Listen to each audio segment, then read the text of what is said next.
New Year's resolutions are dumb.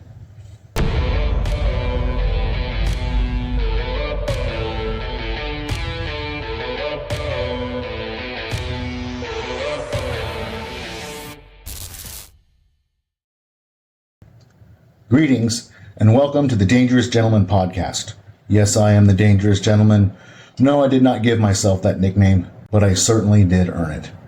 Yes, you heard what I said. New Year's resolutions are dumb. This episode is being dropped on New Year's Eve, and so this is the day when everyone is making New Year's resolutions. This is going to be my year. This is going to be the year that I do this. This is the year I'm going to make more money. I'm going to get fit. I'm going to change my life. This is the year I'm going to find love. This is the year I'm going to make more money. This is going to be my year. I hear that all the time. We all do, right? But New Year's resolutions are dumb, and most of them fail. Real quick, I thought you might like to see my shirt. In case you don't know who that is, that's Martin Luther. And the reference is to when he nailed the 95 Theses on the church door at Wittenberg, Germany, kicking off the Protestant Reformation in 1517. And he's one of my favorite historical characters. So that's Martin Luther. Just thought I'd get that out of the way. So, New Year's resolutions. Let's talk about a few statistics here. So, I just looked these up right before. The latest statistics is that 3 in 10 people make New Year's resolutions. That number seems a little low. I know a lot of people who make New Year's resolutions, and I don't know what criteria they're using, but 3 in 10, I know that used to be higher. But that's kind of sad too, a sad commentary, that only 3 in 10 are actually choosing that they want to change their life. I mean, if you're doing that stuff all year round, I mean, that's even better. But like, this is a big time of year for that. And so the fact that only 3 in 10 are saying that, it's kind of sad. So 30% say that they are making New Year's resolutions. Of those people, 62% say that they feel some kind of external pressure, either from society or culture or friends or family. Somebody is pressuring them to make those New Year's resolutions. And so that means that only 38% are actually choosing to make those 100% on their own. Of those 30% that actually make them, 80% of those people actually feel confident that they can get those things done. That's great. We all make the resolutions and we're confident. Yeah, well, you shouldn't make resolutions that you're not confident that you can make. That would be kind of dumb. 80% are confident. But the sad reality is that only 9% of people actually keep them. Right? Less than 10%. So let's break that down a little bit. Let's take a sample size of 100 people. Of those 100 people, 30 of them make New Year's resolutions. Of those 30 people, 24% are actually confident that they can keep those resolutions. That's a quarter of the population feel confident that they can make enough changes to actually change their life and move it in the right direction. Right? But 9% actually keep them. So when we actually break that down, out of 100 people, 30 of them make New Year's resolutions. Of those 30, less than 10% actually keep them. So when you break it all the way down like that, 10% of 30 people, it's not 10% of the population, 10% of the people who make resolutions actually keep them. And so that number is actually 3. If you really break it down, it's 2.7. But less than 3 out of 100 people in the United States actually make and keep New Year's resolutions. Why do they fail? And how can we, as people who really want to make our lives better, how can we make that different? How can we do better? Well, I wrote down a couple of the most common mistakes that people make. And this is, again, based on statistics. So, 35% of people fail their New Year's resolutions because of lack of motivation. And if you follow me very long, you know that I'm not a big fan of motivation. Yes, motivation exists, and yes, motivation is a helpful tool, but motivation in the absence of discipline is useless, because then you wake up one morning and you don't feel like making your resolution. You don't feel like keeping it that day. So you just don't do it. It doesn't do you any good in the long run. So you wake up and you don't feel like going to the gym, so you don't go to the gym. Or you wake up and you feel like you want to eat a donut, so you eat a donut, right? There's no discipline in that. Discipline here, motivation here. Motivation doesn't build discipline. Discipline builds motivation.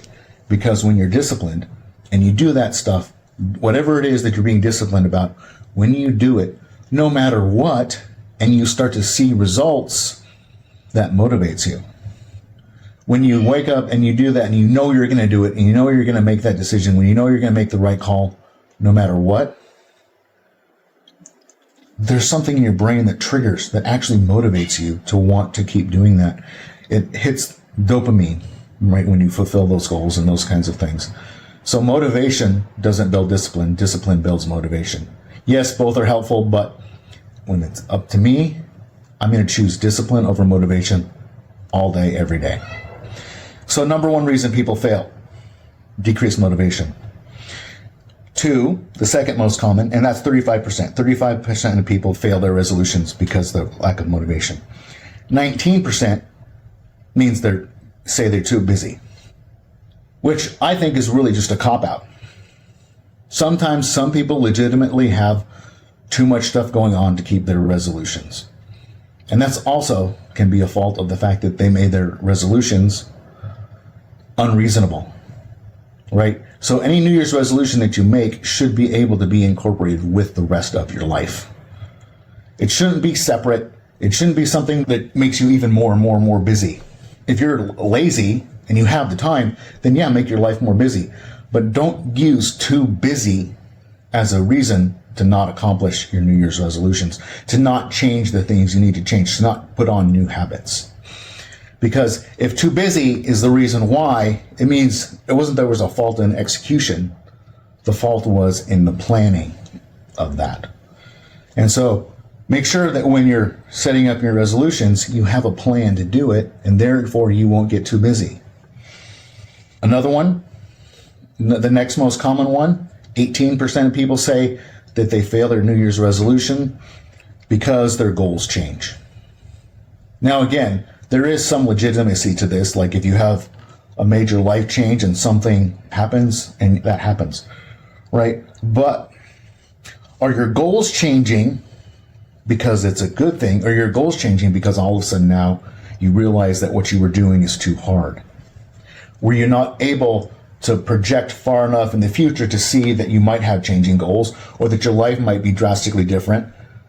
So again, this is more of a failure, in my mind, a failure in planning than it is in execution. So make sure that when you're setting up your resolutions, they line up with your goals, and then if your goals change and it's legitimate, that's one thing. But if you just set up all these resolutions and you aren't thinking about your overall plans, again, a failure in planning. If you end up coming up with something like you end up with a tragedy or something like that, or you have a health crisis and that moves to the top, 100% understand. Then this doesn't apply to you. 28% of people, and this is actually the one that almost seems the saddest to me, 28% of people say they fail to meet their New Year's resolutions because of other, which means that they aren't even putting in enough time and effort to actually determine why they failed, why they didn't reach their resolutions. They haven't even thought through enough to go, gosh, it's not motivation. It's not because I'm too busy. It's not because my goals change. It's for some unknown reason. Or maybe they know it and they just don't want to say it. And so that's why that 28% seems to be the saddest one for me. You haven't even thought through enough of your life to realize why your goals change. I heard a very helpful exercise one time that was explained to me. They said, imagine you're trying to achieve something. Imagine you have something out here in front of you that you want to achieve in 6 months. Imagine what that looks like. Make a plan to get there. Now, where you are, now imagine 6 months out and you have failed to achieve whatever it is that you set out to achieve. And now figure out why. Ask yourselves all the hard questions, all the difficult things, everything that could happen between today and that time period 6 months down the road that would keep you from achieving that thing. And then work backwards to eliminate those things that would keep you from getting there. It's a very helpful exercise. I've done it several times. I'm like, if I realize that I don't want to, or if I want to achieve a certain weight loss goal or hit a strength goal in the gym or whatever, and I go, okay, so if I just follow this step-by-step plan, I'll get there in this period of time. And then what would happen that would hinder me from getting there? And then try to eliminate those hurdles and those barriers. I've done it a few times, and it's actually helped me quite a bit. Someday I'll talk a little bit more about that whole concept, because it's really a powerful one to me. Some of the most common things that people make New Year's resolutions about: exercise more, to change their diet, to lose weight, make more money, change habits, whether that's getting rid of bad habits or putting on new good habits. So those are just some common things that people can look at as far as, like, those are the big ones. There are a bunch, like new hobbies and stuff like that, but the most common ones generally seem to be around health, because everyone's all motivated. They just ate like crap for Thanksgiving all the way through Christmas, eating all the cookies and the snacks and the cakes and everything. And now they want to get their life back on track. I can't help myself. I got to talk a little bit about Planet Fitness. So, because of this. So, I made the mistake once of walking into Planet Fitness, and in January at like 6 o'clock in the evening. The place was more packed than I have ever seen it in my life.